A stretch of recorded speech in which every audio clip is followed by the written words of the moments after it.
Lamar Jackson sent a clear message to the Baltimore Ravens on a possible Myles Garrett trade. We talk about that.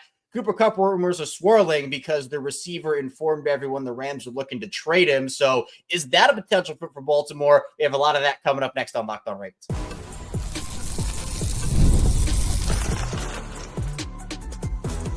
You are Locked On Ravens, your daily Baltimore Ravens podcast. Part of the Locked On Podcast Network, your team every day. Welcome into another edition of Locked On Ravens, your daily Baltimore Ravens podcast. I'm your host, Kevin Oestreicher of Ravens Wire, here with you on the Locked On Podcast Network, your team every day. Thank you so much for being here, making Locked On Ravens a part of your day, your first listen each and every day as well. We're free and available on all podcasting platforms, including video form on YouTube, where you can like and subscribe to the channel, and also in audio form where you can follow along and subscribe as well. We're a 5-day-a-week plus more daily Ravens show, daily Ravens podcast. So we bring you Ravens news, analysis, updates, and so much more every single day of the week. Plus, we have that bonus content as well. Today's episode of Locked On Ravens is brought to you by Gametime. Download the Gametime app, create an account, use code LOCKEDONNFL for $20 off your first purchase. Here with me today, it is our regular Taco Tuesday guest, former Baltimore Ravens wide receiver and Super Bowl champion Qadry Ismail. And Q, it's media week leading up to the Super Bowl, all the hoopla that goes around for it. Obviously, we're going to be talking about potential Ravens moves, but I know you remember what that was like going to the Super Bowl, obviously winning it with Baltimore during that 2000-2001 season. Isn't it just like it's a whole different beast what the NFL puts on for the Super Bowl before the game? Oh, my God. Absolutely. I think even in current day, since the 2012 team went down to the Super Bowl for Media Day, it has changed and really gotten even bigger and better. They have the marketing arm of the NFL. They have done a fabulous job of trying to like squeeze out every little thing from the fan base. If you make it, they will come. And so in part, they realized Media Day, which used to be just the media, and you kind of have like a ton of just people. When I say people, like for my 2000 team, I don't know what the base was, but it was literally a global, thing where just media from all over the world came and did our thing. We were on the field at Raymond James Stadium and kind of just walking around and just waiting to be talked to. You go ahead, fast forward to the 12 team, and we go into the Superdome, and they are like not in their jerseys. I think they had like a special sweatsuit, I believe. And then they took a team picture with the jerseys, I believe. But literally, not only did you have fans in there, the fans had earpieces that they can hear their favorite players on the different channels being interviewed, which was really fun and funny. And you just had it was like this big festive thing. Now they got it where, you got intros to guys coming out and like, oh my God. And, they've really done it up. So fun times, great atmosphere. It's the Super Bowl. It's the creme de la creme of your sports, season. And it's your biggest championship. So celebrate it. And if the fans are going to pay, go out there and get that money. Yep, that's what it is. Unfortunately, the Ravens not there this year, but hopefully they will be able to right that wrong and add a third Super Bowl championship to their trophy case next season. But as we look ahead to next season, Q, what a day it was in the NFL on Monday. Trade request, a player informing people that the team is going to trade him, that he's been on for his whole career. Let's start with, and we'll do it in chronological order. Myles Garrett is the first. He's the first order of business here. Absolutely huge news where really out of, I wouldn't say nowhere because there was speculation that maybe it could happen, but Myles Garrett requested a trade from the Cleveland Browns. He said, while I've loved calling the city my home, my desire to win and compete on the biggest stages won't allow me to be complacent. The goal is never to go from Cleveland to Canton. It has always been to compete for and win a Super Bowl. With that in mind, I have requested to be traded from the Cleveland Browns. This gave me flashbacks, Q, when Lamar requested his trade on social media. And I'm just like, please, no, I don't want to remember that. Just take that away from me. I don't want those memories anymore. But it worked out for the Ravens. A lot of the time, Q, when a trade does happen, or I guess a trade request happens, it is a contract thing. Myles Garrett is eligible for an extension, and it's going to come up for him. But apparently this is not a contract thing. This is legitimately Myles Garrett wants to win a Super Bowl. The Browns have absolutely no desire to trade Myles Garrett, which, like, of course, right? But Lamar Jackson kind of got in on the action when talking about, okay, how do the Ravens feel about it? How does Lamar feel about it? Lamar ended up retweeting a post. It was a post from Ravens Nation Live. It was "Purple fits you well, Myles Garrett. Do you like crab cakes?" Lamar retweeted this, and obviously everybody goes crazy about it. Chuck Pagano, even, who is now the Ravens senior secondary coach, he's back in Baltimore. Pat McAfee talked about it on his show. Well, which team is Myles Garrett going to go to? Someone quote tweeted that and said Lions. Chuck Pagano quote tweeted that with a Raven emoji. So, like, we have the Ravens' most prominent player. We have a well-respected coach, a new guy who's come into the team. The Ravens angle is interesting. Do I think it's likely, Q? Probably not. I mean, let's be realistic about it for a second. If the Browns traded him in division, I would be absolutely floored. But, Lamar has made it be known, even if he hasn't said anything. Is the saying repost is worth 1,000 words? Is that what we're going with here? I feel like that's what Lamar is kind of echoing here. I think if you look at social media, we now clearly know for the latter part of a half a decade, going on in 7 years now, where social media is how guys communicate.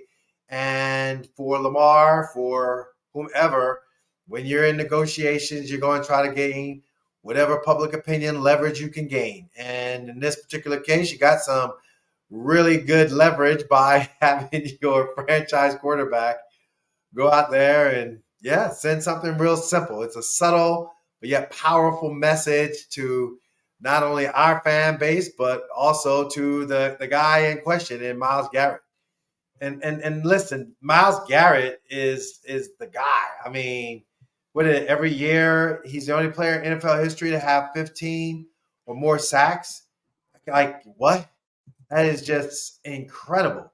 He is, a force of nature. Like, his ability to be a game changer, game wrecker. We see what he does when he goes up against the Ravens. We've seen guys like TJ Watt, who goes up against the Ravens and other teams, how that looks.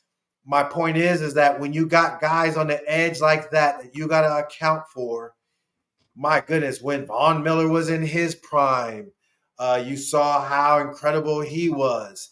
You see certain guys that, Julius Peppers, when he played and he was in his prime, and like it I'm telling you, it changes everything. For me, my era was Reggie White. And when Reggie White went from Philly and went up to Green Bay, you best believe it's a huge thing. That's a huge get, and wound up winning a Super Bowl. So they had a franchise quarterback in Brett Favre. So could you imagine you have a Myles Garrett and Lamar Jackson? My goodness. And of course, you got Derrick Henry. I'm not, saying that, but we just talking about the bookends. Myles Garrett, man, I would absolutely love an opportunity to see him in purple. That would be so amazing.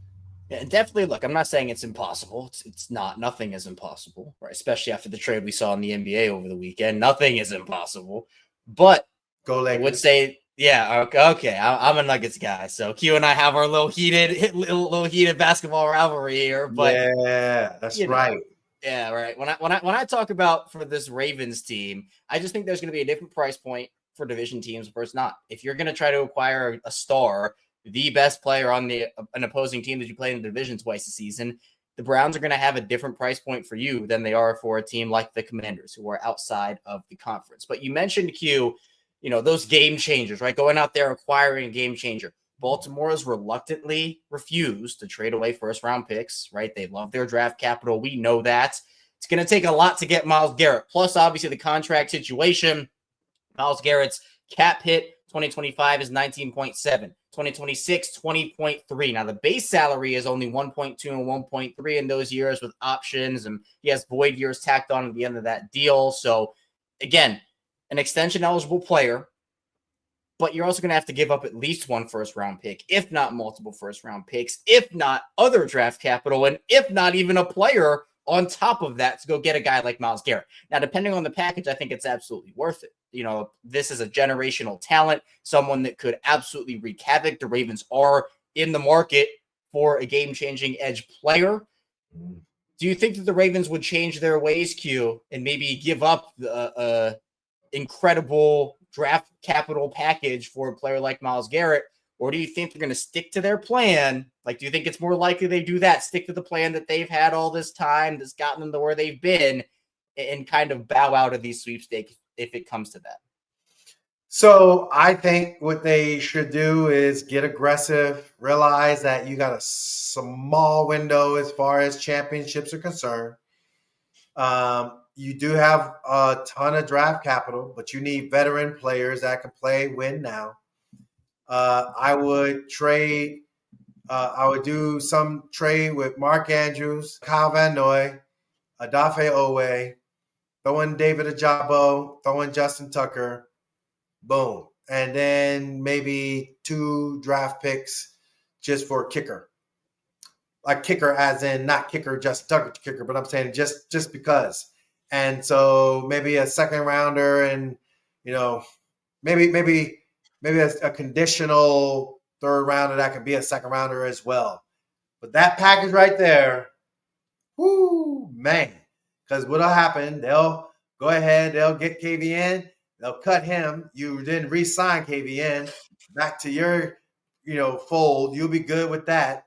Who cares about Odafe and David Ajabo? They'll be fine. They'll do what they do over in Cleveland.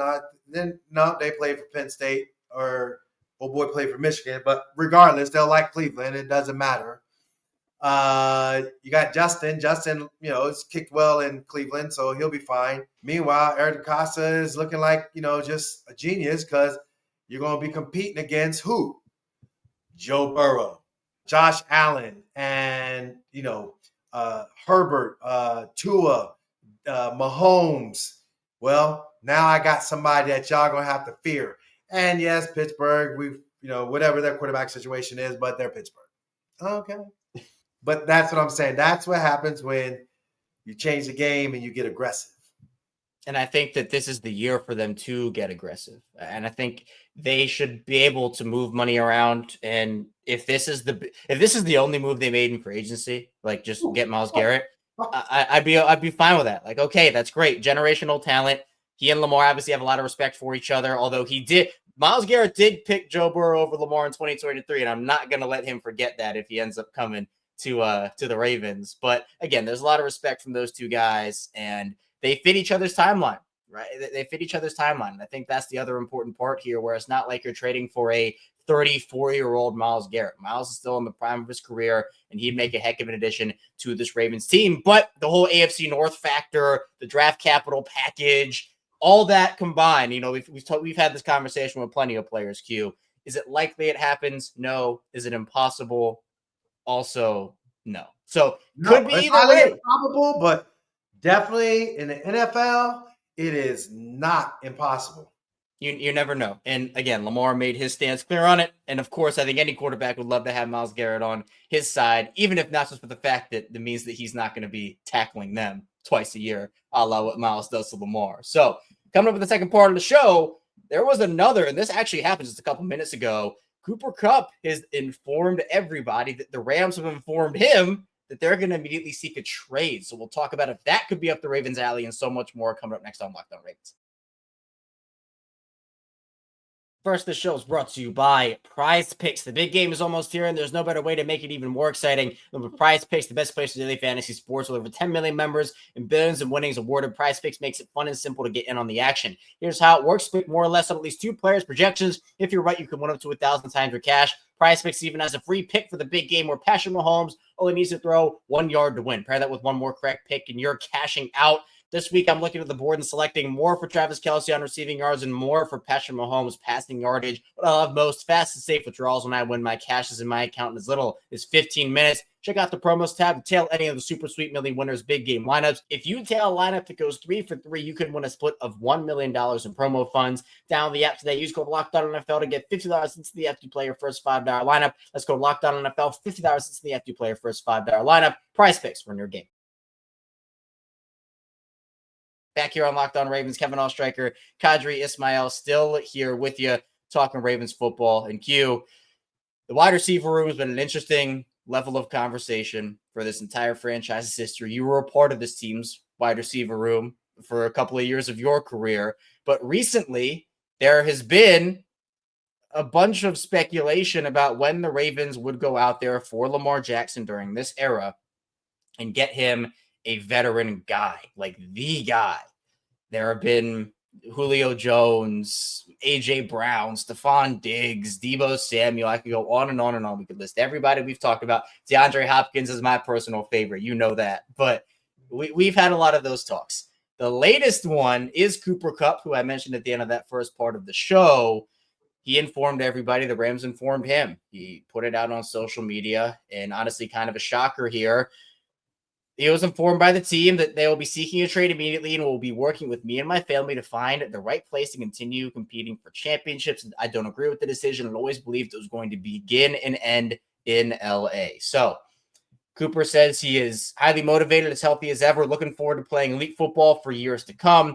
Now, the contract for Cooper Kupp gets pretty interesting, because if Kupp is traded, his new team would inherit his $20 million salary in 2025, which is a $7.5 million roster bonus, plus that $12.5 million in base, and then $19.85 million in 2026, unless his contract is renegotiated. So we'll start there. The contract would absolutely have to be renegotiated if he were to be a target for the Ravens. We've had this conversation, Q. Zay Flowers, utmost confidence in Zay on the field. Rashod Bateman, utmost confidence in Rashod on the field. But if you could add a viable third option, not saying Cooper would be the 3, but I'm just saying like a comfortable, reliable option next to Zay, next to Rashod, this offense, I think, would be incredible. Do you think the Ravens do that, though? Is Cooper the guy? Because I think they're going to add somebody. But do you think that it's worth it? Because Cooper would not take as much as it would to get a Myles Garrett. I think that maybe he could be had for a mid-round pick potentially. Do you think that the Ravens should go in for Cooper Kupp this offseason, and would that be a worthwhile move for Lamar in this offense?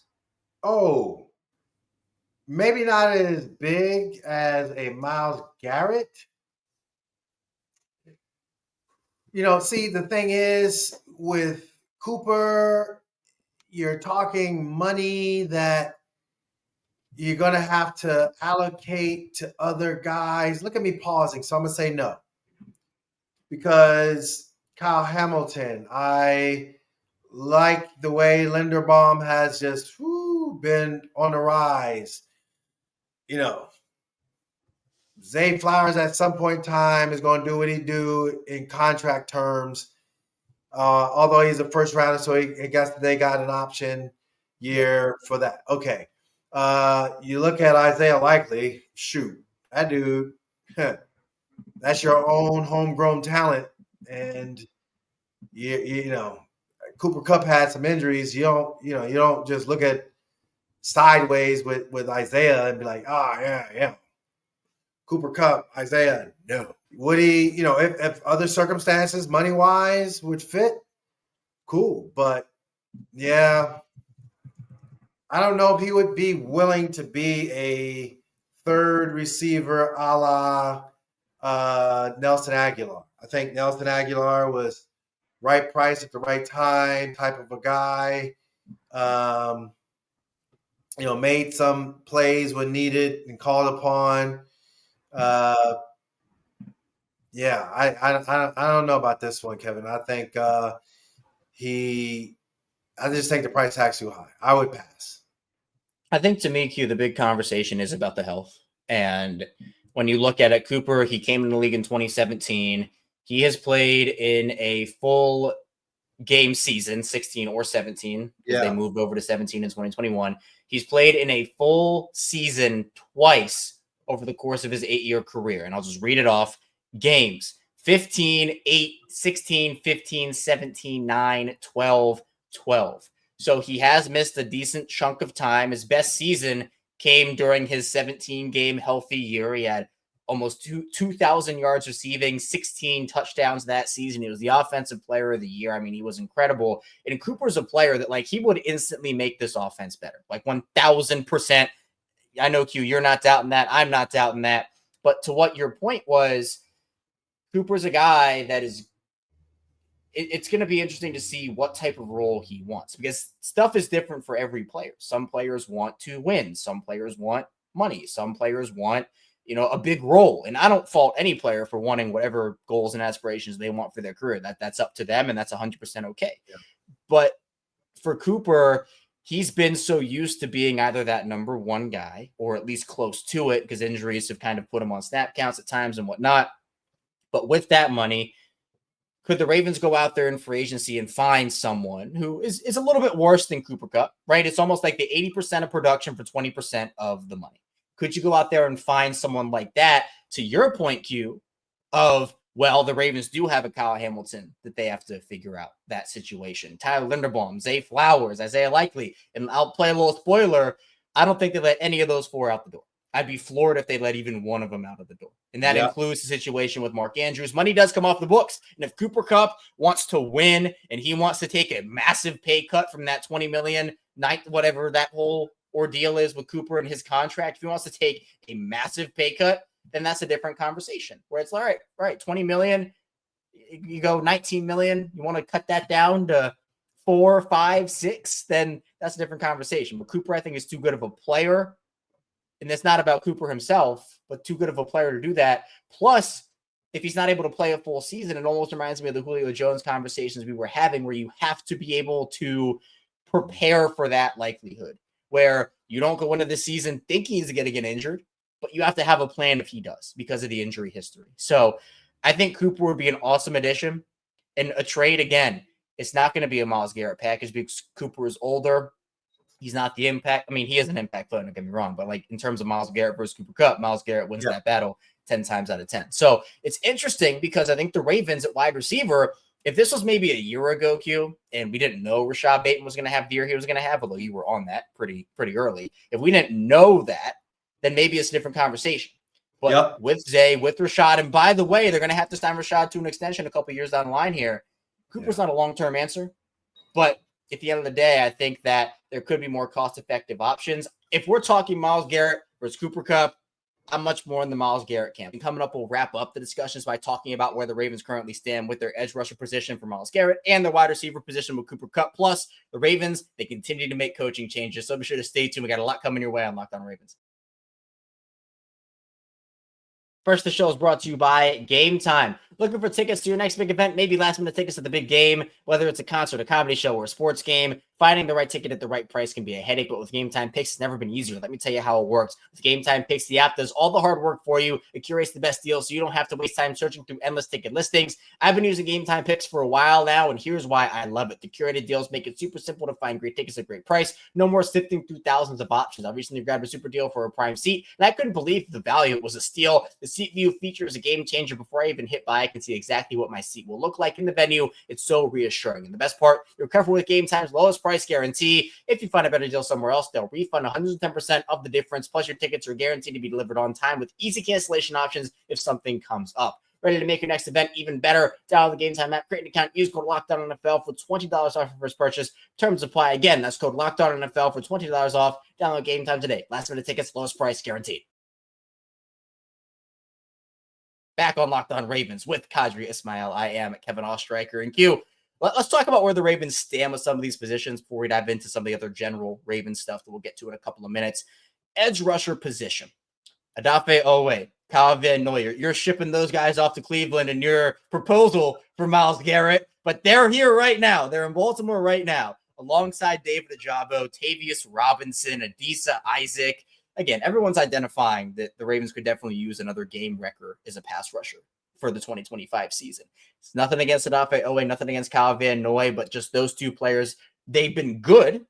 Van Noy's had an awesome resurgence. Odafe Oweh had a double-digit sack year. I think Tavius Robinson awesome against the run. I'm expecting a massive year from him in 2025.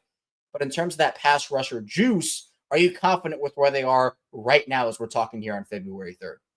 No. Like, I think the juice is the reason why we want to upgrade and get some more high quality juice with Myles Garrett. I think that they show up at times, but there's no real game plan to, oh, no, hey, we're going to go one-on-one with you on the outside. We're not going to have a guy chipping and worrying. Do they all play the scheme well? I think they're more scheme-based than individually talented, guy that's just going to take over a game. That's different. I think Myles Garrett is that guy that takes over a game type of a thing, and he doesn't have to be schemed.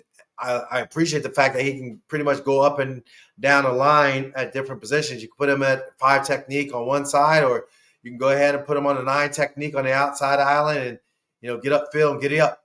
I think bigger picture is you got guys that are good within their structure of the framework of the defense. Tavius Robinson, I think he's fantastic against the run, a good edge setter type of guy, and will be able to get to the quarterback occasionally. I think Adisa Isaac is a hamstring ready to go, we hope, at some point in time. When it looks like the bigger picture to me with Ajabo is that he's okay, and moving on. He's not Myles Garrett. I think Adafe is clearly just tremendous with his double-digit sacks and all those things. He's not Myles Garrett. Again, when are you double teamed? When are you somebody chipping out on you? I think you do really, really well in the scheme of things. You do, and you're fantastic in that regards. But we want Patrick Mahomes to feel uncomfortable. We want to have an overload of the offense looking at my dominant defensive end. And therefore, it frees up other guys like Roquan Smith or Kyle Hamilton coming off the edge. Or how about this? Kyle Hamilton fake coming off the edge because you got Myles Garrett, and then all of a sudden he's dropping back, picking it off, and taking it to the hizzy. 100%. And I think Myles Garrett, literally, if he's the only guy in that edge room and you have a bunch of other, random people in there, if I'm lining up next to Myles Garrett, still Myles Garrett's making that big impact. So again, I feel like the Ravens do need that game record edge. If it's Myles Garrett, if it's somebody else, hopefully they do make an addition there in the offseason. Wide receiver, I think, is a little less dire, if that's the word that you want to use here, Q, because of Zay, because of Rashod Bateman, but they certainly do need to add. Obviously, Deontay Johnson didn't work out. Tylan Wallace is a free agent, although I would expect Tylan to be back. Nelson Aguilar, a free agent, wouldn't necessarily. Maybe they try to upgrade there. Tez, obviously, hopefully will take a year to leap. But as we talk here on February 3rd, and I'm saying 3rd because Q and I are recording this on February 3rd. Of course, the episode comes out today, February 4th. But as we're sitting here, Q, are you confident in the wide receiver room as it currently stands?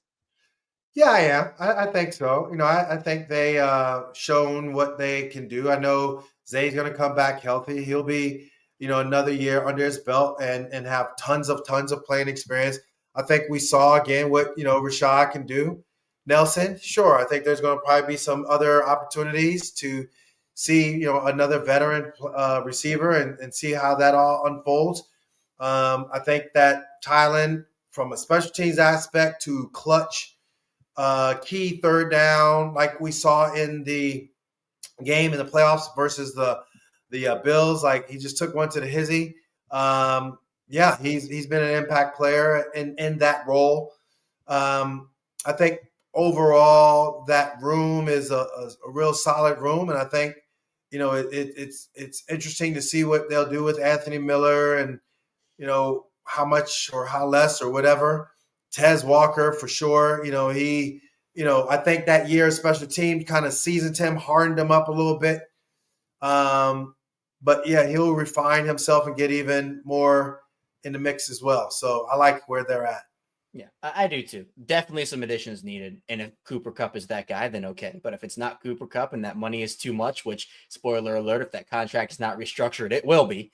But if it's not him, I think they will make one veteran addition, one player in the draft, maybe two, and then probably Tylen is back, and my magic number is 6 at wide receiver. So there you go. You have your wide receiver room. But Q, the Ravens keep making some coaching changes. Now, it's not to the level that we have seen over the course of, look, last year was absolutely crazy. But the Ravens have extended Todd Monken. They have let go of Chris Hewitt. They have brought back Chuck Pagano. They moved on from inside linebacker coach Mark DeLeon. And apparently, according to Jeff Rebeck, defensive backs coach Doug Mallory is unlikely to be back in his current role. Baltimore also hired Tyler Santucci as their linebackers coach. Do you like this kind of coaching staff decision-making process for Baltimore this offseason? I think it's great they're not losing a bunch of guys. The continuity on that, I think, is really underrated. But they're making the necessary changes and adjustments that they think can propel this team even further. But it's just different when you're not losing like 5 assistant coaches and having to rebuild that up. You can now stack on what you already have. I think that's a big part of everything. Yeah, absolutely. I think, coaching staff-wise, what we saw in 2023 was just this continuity that made this defense, otherworldly dominant. And they were so dominant that, guys like Weaver got, DC jobs, and, Kennard and all the things as far as McDonald, head coach, all of it says that, yeah, you got a good defensive staff. You're going to be in a great position to play. Therefore, that defensive staff is going to get plundered.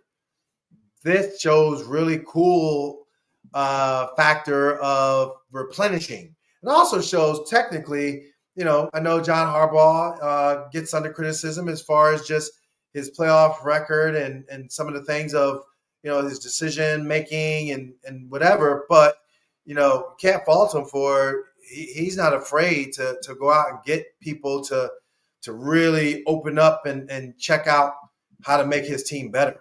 From a coaching aspect, I think a lot of that just is his family's background of just coaching and realizing that, it takes a village and it takes men to sharpen other men. And so I think bigger picture wise,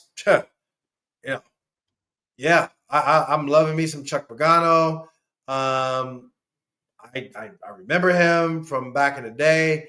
Now he's in a position where he's a former head coach. I mean, there's so much that goes into that, greater or lesser degree of DPs, even if he's in an observatory role, still fabulous, if he can contribute and give some wisdom. But all of it. I like their strategic moves. And DeLeon, unfortunately, just as you're going to hold, players' feet to the fire, well, shoot. What did you or did you not do for Trenton Simpson to help him play or not play? And that's just the reality of it all.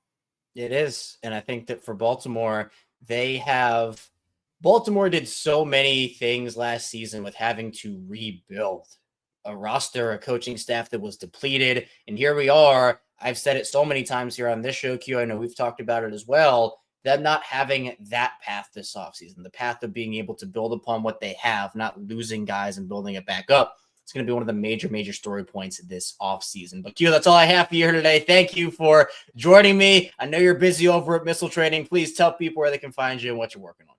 Yeah, man. MissileTraining.com. MissileTraining.com is where you can find me, interact, and discuss about human movement and sports performance. If you are the ages of 6 all the way up to 85, I am your guy. You can have that conversation with me and help you understand how to be a better mover.